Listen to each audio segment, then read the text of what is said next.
Hello बच्चों, कैसे होगे? आशा करते हैं सभी बच्चे हमारे अच्छे और स्वस्थ होंगे। आज हम पढ़ने वाले हैं चैप्टर नंबर 2, क्लास 12 का फिजिक्स का चैप्टर नंबर 2, स्थिर वैद्युत विभव एवं धारिता का मोस्ट इम्पॉर्टेंट टॉपिक पढ़ने वाले हैं, जो तुम्हारे बोर्ड एग्जाम में हर साल किसी न किसी सेट में 5 नंबर में क्वेश्चन करता ही करता है। तो हमारा टॉपिक क्या है? मैंने पिछली वीडियो में बताया था, कुछ बच्चे जो है वो तैयारी करके आएंगे। हमारा टॉपिक जो है वो है किसी बिंदु आवेश के कारण जो वैद्युत विभव की गणना करना। क्या किसी बिंदु पर हम क्या निकालेंगे? वैद्युत विभव की गणना करेंगे। और इसको इस टॉपिक में बच्चे को कहाँ कहाँ डाउट होता है उसको भी मैं जो है रिवीजन के द्वारा मैं समझाते आगे बढ़ूंगा। और इसके पहले जो बच्चे विभव और विभवांतर, एक वोल्ट एक इलेक्ट्रॉन वोल्ट का वीडियो नहीं देखे हैं, वो इस वीडियो के डिस्क्रिप्शन में दे दूंगा, वहाँ जाके देख सकते हैं। क्योंकि उनका विभव और विभवांतर जब तक कंसेप्ट क्लियर नहीं होगा तब तक यह टॉपिक उनको समझ में नहीं आएगा। वो दोनों जो है टॉपिक कन्फर्म होना बहुत ज़्यादा ज़रूरी है। तो हम चलते हैं, आज जो पढ़ने वाला हम पढ़ेंगे, हम हमारा टॉपिक क्या है? किसी बिंदु आवेश के कारण वैद्युत विभव की गणना करें। तो इसको हम बहुत अच्छे और सूत्रबद्ध ढंग से देखेंगे कि है क्या। ठीक है, तो यहाँ पे हम जो पढ़ेंगे, तो यहाँ हम पढ़ेंगे क्या? विभवांतर के पढ़ते तो हम पहले डायग्राम समझते हैं। तो दो बिंदु आवेश ले लेते हैं, ध्यान समझना। एक हमारा यहाँ पे ओ बिंदु है, ओ पे हम ले लिया क्यू आवेश, ठीक है। और यहाँ ओ से यहाँ पे एक हमारा जो है क्यू नॉट आवेश है, ठीक है। इसका हम नाम दे दे बी। क्या नाम दे दे? बी दे दे। इतना समझ गए? दो बिंदु आवेश लेना जरूरी है, क्योंकि जब तक हम दो बिंदु आवेश नहीं लेंगे तब तक कुछ नहीं होगा, ठीक है। तो याद रखो, यहाँ से यदि इस आवेश को, क्यू आवेश को हम थोड़ा सा आगे बढ़ाएंगे तो यहाँ पे एक बिंदु हमको मिल गया। कुछ भी नाम दे दो, जो भी नाम देने का विचार है वो आप दे सकते हैं। इसका हम नाम दे देते हैं ए, ठीक है। फिर इसको, इस बिंदु को हम आगे बढ़ाया यहाँ पे, ये अब बताओ, ये यहाँ पे दो आवेश है हमारा, क्यू और क्यू नॉट। लेकिन इन दोनों आवेश को यहाँ पे एक हम जो है छोटा सा दूरी ले लेते हैं सी, ठीक है। इतना समझाया गया है। अब इसको मैं देखो, डायग्राम ऑलरेडी बना पड़ा, इसलिए हम समझा दे कैसे। इसको देखो, पहले हर चीज को समझते चलो। एक आवेश ले लिया क्यू, क्यू से यहाँ से आर मीटर दूरी पर एक बिंदु हमारा ए है, इतना समझ में आया। फिर हम ओ बिंदु से यक्स मीटर दूरी पर एक हमारा बिंदु है बी, और उस पर हमारा आवेश क्यू नॉट उपस्थित है। इतना समझ आया कि नहीं है? इसके बाद एक चीज समझना, इन दोनों आवेश, ये भी धनात्मक आवेश है, ये भी धनात्मक आवेश है। जो चैप्टर ए को पढ़ा होगा सूक्ष्मता ढंग से, उनको पता होगा कि दो धन आवेश वो आकर्षण बल करते हैं कि प्रतिकर्षण बल करते हैं। कमेंट में जरूर बताइए बच्चों को कौन सा बल लगाते हैं। तो यहाँ क्यू और क्यू नॉट दोनों दोनों धनात्मक आवेश है, मतलब एक समान जैसे आवेश है। ये हमेशा जो है प्रतिकर्षण बल लगाएंगे। क्या लगाएंगे? प्रतिकर्षण बल लगाएंगे। मतलब बल जो लगेगा हमारा वो कहाँ लगेगा? बाहर की तरफ लगेगा। यफ, जो बल लगेगा वो हमारा यफ बाहर की तरफ लगेगा। और कहीं ना कहीं ये अनंत हमारा इधर है, कहीं ना कहीं अनंत हमारा इधर है, ठीक है। इतना समझ में आया कि नहीं? इसके बाद बताओ, ओ से बी की दूरी, ओ से बी की दूरी हमने यक्स लिया हूँ, तो सी से बी का दूरी हम यहाँ डी यक्स ले लें तो कोई दिक्कत? डी यक्स दिख रहा है कि नहीं दिख रहा है? यहाँ नहीं दिख रहा है, ठीक है, कोई यूज नहीं करते हैं। यहाँ से हम यह दूरी सी से बी की दूरी हम डी एक्स मान लें, मतलब बहुत छोटा दूरी है, अल्पतम दूरी मान लें। तो इसको हम अपने थियरी या कॉपी के अंदर कैसे लिखेंगे उस चीज को समझो। माना निर्वात में किसी बिंदु ओ पर एक आवेश क्यू रखा है, ओ पर रखा है। ओ से आर मीटर दूरी, ओ से आर मीटर दूरी पर एक बिंदु ए है। क्या है? ए है, जिस पर हमें वैद्युत विभव की, यहाँ वैद्युत विभव मतलब ए, इसी बिंदु पर हमें वैद्युत विभव की गणना करना है। इसी बिंदु पर हमको वैद्युत विभव की गणना करना है, ज्ञात करना है। ओ से यक्स मीटर की दूरी पर एक बिंदु बी है, ठीक है, बी है, जिस पर हम क्यू नॉट आवेश रखें हैं। इतना समझ में आया कि नहीं आया? इससे ज़्यादा कुछ लिखने की जरूरत नहीं। हाँ, लेकिन एक चीज़ बात यहाँ पे रखना, कभी कभी तुम्हारे ये क्वेश्चन को हल्का सा घुमा देगा और बच्चे ज़्यादा बहुत ज़्यादा कंफ्यूज होते हैं। ये क्वेश्चन कैसे करता है, कभी बोर्ड एग्जाम में पूछ देगा, किसी बिंदु आवेश के कारण जो है विधि अन्य माध्यम में वैद्युत विभव की गणना करो। अन्य माध्यम, ये तो अभी हम पढ़ रहे हैं निर्वात के लिए। किसके लिए पढ़ रहे हैं? निर्वात के लिए। तो अन्य माध्यम में क्या होता है, सारा कुछ निकालने के बाद लास्ट में जो बताऊंगा वही फार्मूला लास्ट में रख देंगे, तुम्हारा 5 नंबर पूरा वहाँ भी क्लियर हो जाएगा। तो यहाँ पढ़ते हैं, अब लिखते हैं इसको हम एक टॉपिक वही टॉपिक समझने की कोशिश करते हैं। यहाँ लिखेंगे दोनों आवेशों के कारण ए क्यू और ए क्यू। तो यहाँ लिखेंगे दोनों दोनों आवेश आवेश के कारण बल, दोनों आवेशों के कारण बल। तो बताओ दोनों आवेशों के कारण लगने वाला जो बल होगा वो कूलाम, जो बच्चे कूलाम का फार्मूला पढ़े होंगे कूलाम के नियम से, किससे पढ़ेंगे? कूलाम के नियम से। नियम से बताओ कूलाम के नियम से दो आवेश, तो हम F बराबर जब लिखेंगे तो 1/4 पाई एप्सिलॉन नॉट Q और Q नॉट बटे इनकी बीच की दूरी हमारा क्या हो जाएगा, यहाँ से F हो जाएगा। यह मान लो समीकरण नंबर 1। इतना समझ में आया कि नहीं है? इतना हमारा पहला स्टेप है, इससे ज़्यादा कुछ नहीं करना है। अब एक चीज़ देखो ध्यान से, इस Q नॉट को हम बल इधर लग रहा है लेकिन हमको कार्य कराना है इधर, इधर मतलब सी के तरफ। हम मतलब क्यू नॉट को सी की तरफ लाएंगे तो हमके बल के विरुद्ध कार्य करना होगा कि नहीं, मुझे ये बताओ। तो क्यू नॉट आवेश को सी तक, कहाँ क्यू नॉट आवेश को बिंदु सी तक लाने में किया गया कार्य। तो यहाँ लिखो क्यू नॉट आवेश को बिंदु सी तक लाने में किया गया कार्य। तो बल हमारा उधर लग रहा है और हमारा कार्य इधर हो रहा है। तो बात को समझ लो, यहाँ पे हर चीज़ को मैं लिखते चल रहा हूँ। क्यू नॉट आवेश, क्यू नॉट आवेश के आवेश बिंदु सी, क्यू नॉट आवेश को बिंदु सी तक लाने में किया गया कार्य, लाने में किया गया कार्य। तो बच्चों हम पढ़े हैं W मतलब कार्य बराबर पढ़े हैं बल गुणे विस्थापन। यहाँ हम दूरी समझा देते हैं, दूरी ये समझ में आ नहीं। कार्य बराबर हम बल गुणे दूरी पढ़े हुए हैं, नहीं पढ़े हुए हैं? अब समझो, यहाँ पे मैं एक डायग्राम के द्वारा समझा दे रहा हूँ, समझो। हमारा बल इधर लग रहा है W और फोर्स हमारा F इधर लग रहा है। इनके बीच में कितना एंगल बनाएगा बच्चों? 180 डिग्री बनाएगा। इतना समझ में आया कि नहीं है? जब 180 डिग्री बनाएगा, जो बच्चे 11 में अच्छे से, 11वीं क्लास में अच्छे से बीमी पढ़े होंगे, डॉट प्रोडक्ट और क्रॉस प्रोडक्ट, उनको पता होगा उसी से। लेकिन हमको यहाँ उतना डीप नहीं जाना है, सीधा हमको एक चीज़ याद रखना है कि बल इधर लग रहा है, कार्य इधर हो रहा है, तो मतलब हमारा जो यहाँ पे दूरी होगा वो माइनस में आएगा। क्या आएगा? दूरी माइनस में आएगा। तो अब यहाँ से हम जब लिखेंगे W, समझो अभी किसके लिए कर रहे हैं? इस छोटे से दूरी के लिए कर रहे हैं। कितने के लिए? इस छोटे से, मतलब Q नॉट से C तक ला रहे हैं। तो कार्य जब लिखेंगे यहाँ तो किया गया कार्य, तो DW, क्योंकि हम छोटा कार्य कर रहे हैं, तो DW बराबर होगा F गुणे माइनस DX। क्यों क्या होगा? क्योंकि हम एक फार्मूला पढ़े हैं, यहाँ मैं बता दे रहा हूँ तो फार्मूला बहुत डिटेल में। W बराबर होता है F DX कॉस 180 डिग्री। तो कॉस 180 डिग्री कितना मान होता है? -1 होता है, उनको पता है। तो हम डायरेक्ट ये चीज़ समझना जो W बराबर F इंटू माइनस DX होगा। यह क्या है? Q नॉट से C तक लाने में किया गया कार्य। लेकिन जब हम Q नॉट को, मतलब इस Q नॉट को हम A तक लाएंगे, तब हमारा कार्य क्या होगा? मतलब छोटे छोटे कार्य मिल के एक हमारा बहुत बड़ा कार्य बनेगा कि नहीं? तो यहाँ हम लिखेंगे पूरा कार्य। क्या लिखेंगे यहाँ पे? लिखेंगे पूरा किया गया कार्य। यहाँ पे पूरा किया गया कार्य, तो ये हमारा हो जाएगा W बराबर इंटीग्रेशन DW हो जाएगा। मतलब पूरा कार्य कर रहे हैं तो DW हो जाएगा। अब बताओ यहाँ से, तो W बराबर जो हम रखेंगे इंटीग्रेशन, मतलब छोटे छोटे चीज़ को जोड़ के एक बड़ा चीज़ बनाना। मतलब यहाँ हम छोटा सा कार्य किए DW, फिर यहाँ DW, फिर यहाँ DW, फिर यहाँ DW, टोटल मिला के हमारा क्या बनेगा? W बनेगा।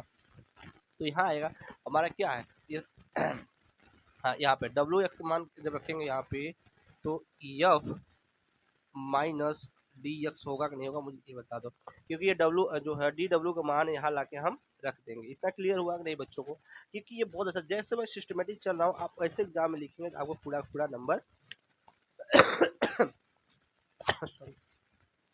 पूरा पूरा नंबर आपको मिलेगा। इसके बाद अब हम आवेश क्यू नॉट को अनंत से ला रहे हैं। इस आवेश को मान लो कहीं क्यू नॉट अनंत पे रखा हुआ है, आवेश क्यू नॉट को अनंत से बिंदु ए तक लाने में, या जो क्यू नॉट कहीं मान लो अनंत पे रखा है वहां से बिंदु ए तक लाने में किया गया कार्य। तो एक लाइन लिखना, हर चीज यही चीज तो आपको पूरा पूरा नंबर दिलाएगा। आवेश आवेश क्यू नॉट को अनंत से बिंदु ए तक लाने में किया गया कार्य, ए तक लाने में किया गया कार्य। ठीक है, आवेश क्यू नॉट को अनंत से बिंदु ए तक लाने में किया गया कार्य। अब इसको हम सॉल्व करेंगे। अब यहाँ हमारा मैथमेटिक्स चालू होगा, थोड़ा याद रखना बच्चों। तो ये हमारा बनेगा W बराबर इंटीग्रेशन कहाँ से, R टू इन्फिनाइट। हमने कहाँ से ला रहा हूँ, अनंत से ला रहा हूँ, अनंत से लाया, यहाँ हमने अनंत से लाया अनंत से लाया। इसके बाद यफ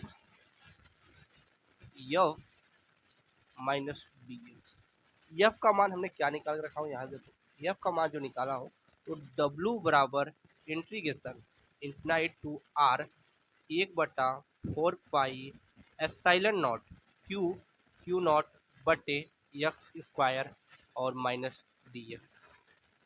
ये माइनस को हम बाहर ले लें और जितना हमारा कांस्टेंट टर्म हम बाहर ले लें तो देखो क्या बनेगा। यहाँ पे W बराबर minus 1/4 epsilon naught q not integration 1/x square and D x बनेगा नहीं, और कहाँ से इन्फिनाइट टू R ये बनेगा।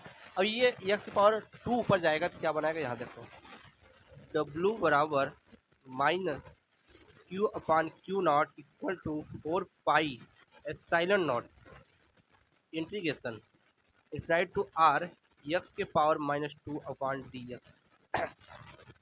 और एक बच्चे फार्मूला पढ़े होंगे इंटीग्रेशन का, इंटीग्रेशन एक्स के पावर n और डी एक्स बराबर जो बनता है वो बनता है एक्स के power n plus 1 upon n plus 1 plus सी।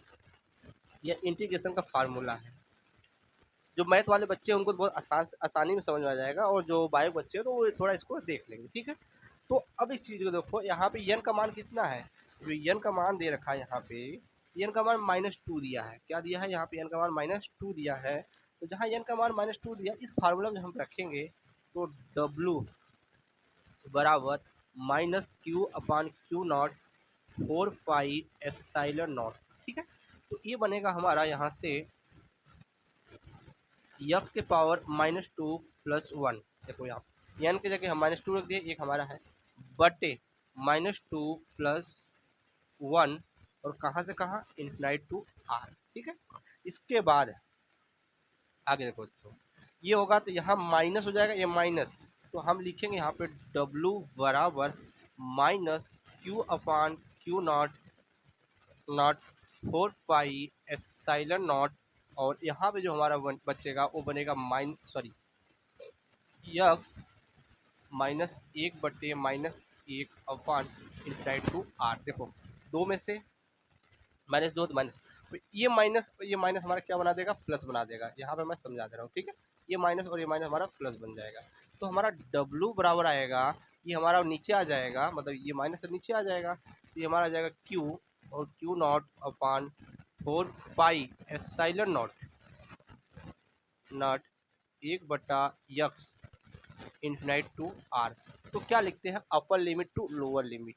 ये सब इंटीग्रेशन का upper limit to lower limit जब लिखेंगे, यहाँ से हमारा W बराबर जो निकल के आएगा तो आएगा हमारा 1/4 epsilon naught q upon q not 1/r, 1/r हो जाएगा यहाँ पे, और माइनस 1/इन्फिनाइट। 1/इन्फिनाइट का मान 0 होता है, तो यहाँ से हमारा W का जो मान निकल के आएगा वो आएगा 1/4 pi epsilon naught q upon q naught upon are.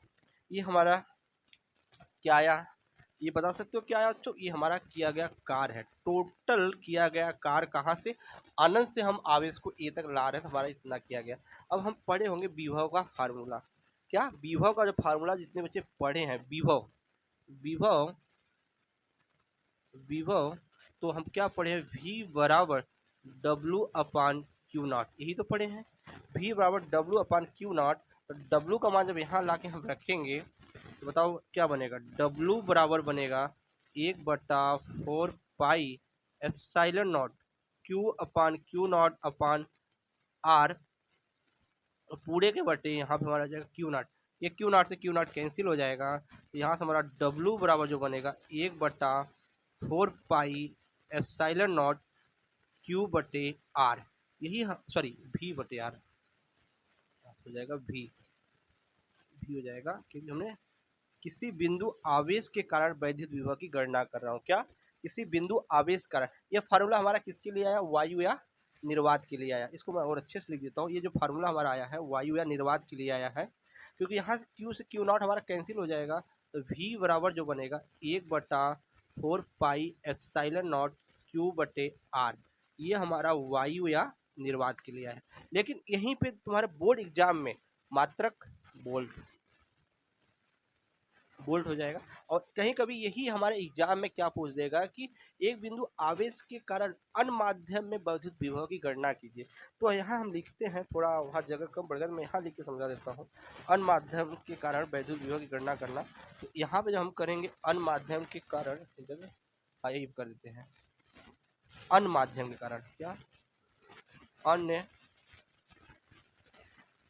माध्यम के कारण जब निकालेंगे हमारा क्या हो जाएगा, V बराबर 1/4 पाई एप्सिलॉन नॉट के क्यू अपान आर, ये फार्मूला बन जाएगा। यहाँ के लग जाएगा अन्य माध्यम के लिए, और यही बच्चे क्या करते हैं बोर्ड एग्जाम में छोड़ के आते हैं, जिनका नंबर कटता है। अब इससे हमको तीन चीजें पता हो गया कि किसी बिंदु आवेश के कारण जो है वैद्युत विभव का गणना करने में हमारा फार्मूला क्या मिलेगा, एलटीडी हमारा फार्मूला मिलेगा V बराबर 1/4 पाई एप्सिलॉन क्यू बटे आर। इससे हमको बहुत चीज़ें सीखने को मिला। इससे क्या होता है देखो, यहाँ से V, जब हम दूरी का मान बढ़ाएंगे तो विभव हमारा क्या होगा, कम होगा। पहला कंडीशन क्या है, V इसके व्युत्क्रमानुपाती है, क्या है ये V जो है इसके व्युत्क्रमानुपाती है। यदि आवेश का मान बढ़ेगा तो विभव का भी मान बढ़ेगा, क्योंकि ये अनुक्रमानुपाती है, ठीक है। और के, यहाँ पे देखो ये के का मान है, मतलब माध्यम का मान जैसे जैसे हम बढ़ाएंगे वैसे वैसे हमारा विभव का मान क्या होगा, कम होगा। ये तुम्हारे वाइवा में क्वेश्चन कर देता है कि किसी बिंदु आवेश के कारण, फार्मूला दिमाग में होना चाहिए, आवेश के कारण यदि उसमें हम आर का मान बढ़ाए तो विभव पर क्या प्रभाव पड़ेगा। देखो जब हम आर का मान बढ़ा रहे हैं, यहाँ से देखो जब आर का मान बढ़ा रहे हैं तो क्या है, V प्रोपोर्शनल 1/r, आर का मान बढ़ाएंगे तो विभव का मान ऑटोमेटिक घटेगा। ऐसे ही क्वेश्चन कर देता है, यदि हम किसी बिंदु आवेश कारण वैद्युत विभव पर हम माध्यम मतलब के का मान बढ़ाने पर विभव का मान घटेगा, लेकिन एक ही कंडीशन है कि क्यू का मान बढ़ाओगे तो V का मान बढ़ेगा, ठीक है बच्चों। और यही हमारा इतना आप बोर्ड एग्जाम में कर क्या है कि लिए तो आपको पूरा पूरा नंबर मिलेगा, ये मेरी गारंटी है। और पिछला वीडियो जो नहीं देखा है मैं इस वीडियो को डिस्क्रिप्शन दे दूंगा, वहाँ से आप देख सकते हैं, ठीक। और चैप्टर 1 का हर टॉपिक बहुत जितने पढ़ाया हूँ उसको भी आप जाके हमारे YouTube channel business class V I play list लिस्ट में जाकर देख सकते हैं, ठीक है। और ये वीडियो ज़्यादा से ज़्यादा अपने ग्रुप कोचिंग दोस्तों में शेयर करो, जिनका 2026 बोर्ड एग्जाम में एक अच्छा नंबर स्कोर हो सके, क्योंकि सबसे ज़्यादा मैंने ऑफलाइन पढ़ाया तभी बच्चों को डाउट था ये माइनस कहाँ से आया। तो यदि माइनस दोबारा बताने की कोशिश कर रहा हूँ, क्योंकि हमारा कार्य बल इधर लग रहा है, कार्य इधर हो रहा है, एक दूसरे के विपरीत हो रहा है, इसलिए हम दूरी को हम सीधा क्या ले लिए, माइनस ले लिए। क्योंकि कोड जो बनाएगा 180 अंक बनाएगा, कोड 180 का मान कितना होता है, -1 होता है, इसलिए हम दूरी को पहले ही माइनस ले लिए, इस बात को याद रखना। और इतना आप जितना मैं सिस्टमेटिक ढंग से लिखा हूँ, इतना आप बोर्ड एग्जाम में लिख के आ गए, तो आपका पूरा पूरा 5 नंबर मिलेगा, और 5 नंबर भी क्वेश्चन करता ही करता है। ठीक है, तो हम मिलते हैं तब तक के लिए इस वीडियो में, और अधिक से अधिक इस जो है वीडियो को आप शेयर करें, और इस चैप्टर का PDF मैं आपके टेलीग्राम पे दे दूंगा, वहाँ सब जाके डाउनलोडिंग